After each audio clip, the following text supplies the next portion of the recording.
Disc 1, Track 1. Hello, I'm Nolan Knifecrime, and you are a person who needs to relax.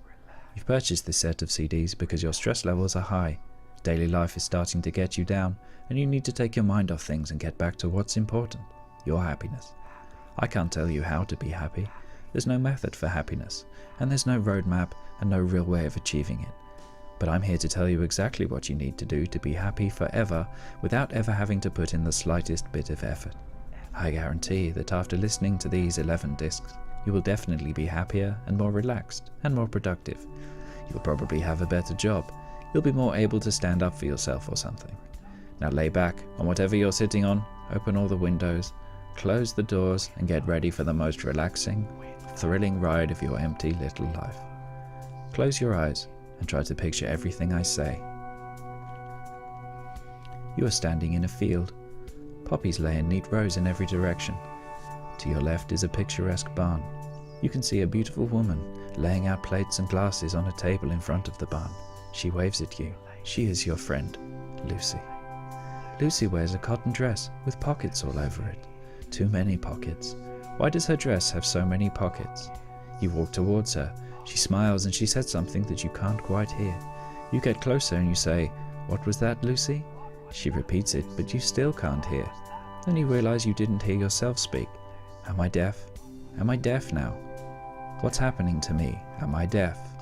The earth at your feet begins to shake and rumble. You look down. Gnarled, rotten hands are reaching up at you out of the soil, grabbing at your feet. You look at Lucy. She is screaming silently as her eyes begin to bleed. She tries to reach out for you, but her hand crumbles to dust before she can touch you. You try to step forward, but your feet are held in place by the hands in the soil. The sky is black. A flash of lightning blinds you. It's raining now. But wait, this isn't rain.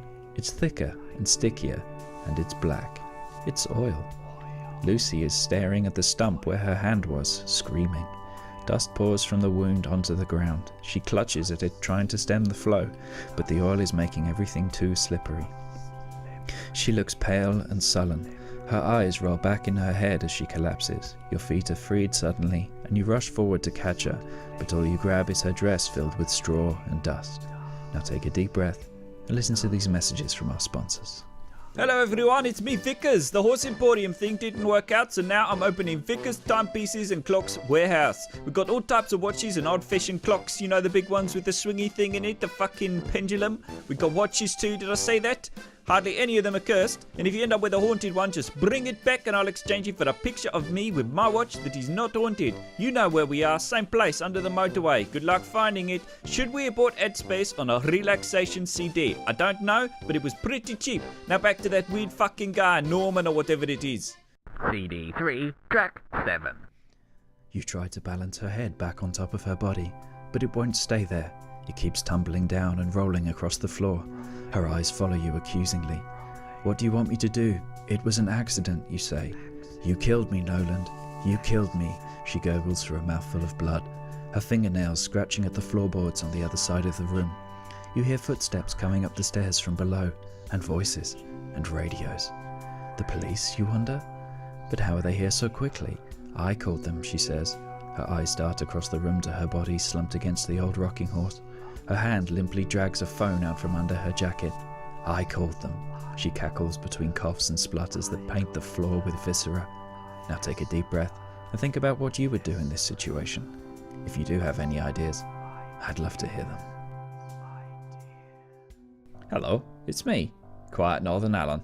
I'm starting a new show, seeing as my last one got cancelled by the network.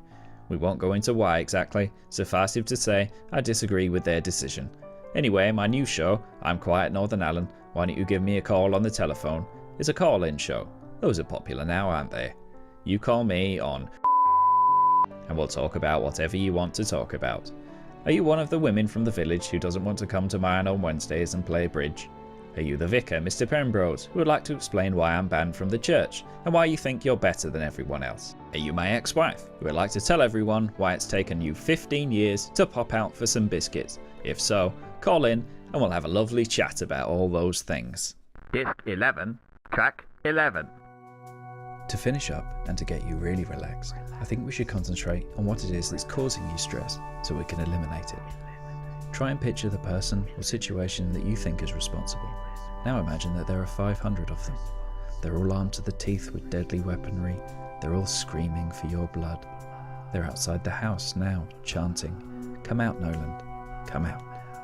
You try to hold the door shut, but there are too many of them. They burst through into the hall as you try to escape up the stairs. You make it to the bathroom and shut the door, but they're still coming, hammering on the door, begging you to let them in. "Please, Noland, we're not going to hurt you." Eventually the door gives way and they drag you out by the feet, your head smashing on each stair as you're dragged helplessly outside. Men and women gather round a raging fire as you are tied with rope. You struggle, but the knots just get tighter. They are cheering now.